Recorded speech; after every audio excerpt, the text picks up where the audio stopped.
The topic of today's video is how to connect Tradelocker to TradingView.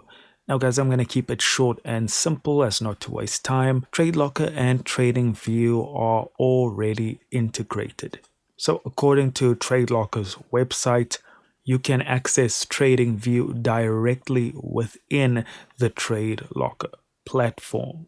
Though I do have to stress again that I could be wrong, but you need to access it from within the Tradelocker platform, not TradingView. So from my side, I'm not going to be able to access it from here. If you have a Tradelocker account, you'll be able to access it from Tradelocker, not from TradingView.